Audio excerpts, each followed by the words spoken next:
Hii ilianza kama ndoto. Haikuwa rahisi kwa mtu kuamini kwamba kuna siku ndoto hii ingeweza kutimia.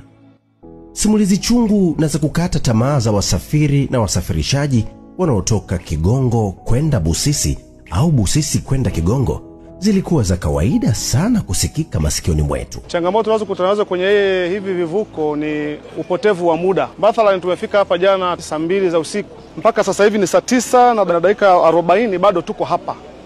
Sasa katika swala la uzalishaji wa uchumi ni kama tunapoteza muda mwingi sana. Tayari tumesha kwamba kwa namna moja ama nyingine. Kwa hiyo swala la vivuko yani kwa kifupi tu vinatupotezea muda kutokana na changamoto ya kuharibika mara kwa mara. Ujenzi wa daraja la JP Magufuli ndio suluhu ya adha hiyo. Japo mwanzo ilionekana kama ni ndoto, sasa ujenzi wake uko hatua za mwisho kabisa kukamilika.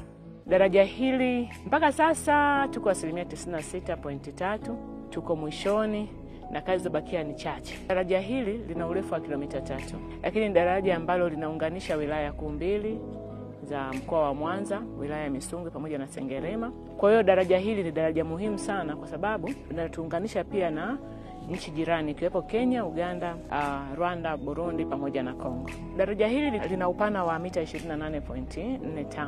Zinakuwa na pande kuu mbili. Kila upande una mita 14.25. Lakini kila upande utakuwa na njia mbili ambazo ni kwa ajili ya magari, kutakuwa na njia nyingine kwa ajili ya dharura pamoja na njia ya watembea kwa miguu.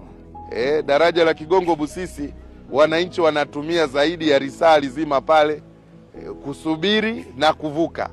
Lakini daraja watatumia dakika 5. Kwa hiyo mawasiliano ya kibiashara kati ya mkoa wa Geita na mkoa wetu wa Mwanza yatakuwa yanafanyika kikamilifu kwa sababu wananchi watatumia muda mrefu pale. Kutokana na mabadiliko ya tabia nchi, wakati mwingine ziwa Victoria hukumbwa na gugu la maji ambalo husababisha vivuko vinavyovusha abiria kutoka ziwa hilo kulazimika kusimama kwa masaa kadhaa ili ziwa liwe safi. Hali ambayo pia huleta adha kubwa kwa wasafiri. Kama unavyoona kuna foleni kutokana na changamoto ya magugu, lakini itakuwa ni rahisi zaidi kwa kupitia kule kwa sababu kutakuwa hamna changamoto yoyote ya magugu kama mnavyoyaona magugu sasa hivi.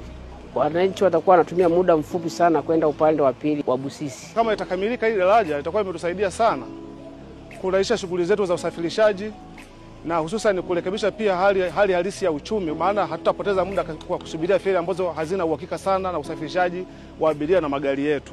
Mama amewekeza nguvu kubwa sana kwenye mradi huu. Kwa hiyo tunamshukuru kwa jinsi ambavyo ameweza kuitekeleza kauli yake ya kazi iendelee kwa vitendo, na sisi tumeishuhudia. Maana wakati anaingia madarakani mradi huu ulikuwa kwa 25%. Lakini sasa tunazungumzia 96.3. Tumeona namna ambavyo ameweka juhudi kweli kweli za kukamilisha ujenzi wa daraja hili kwa sababu ni daraja muhimu.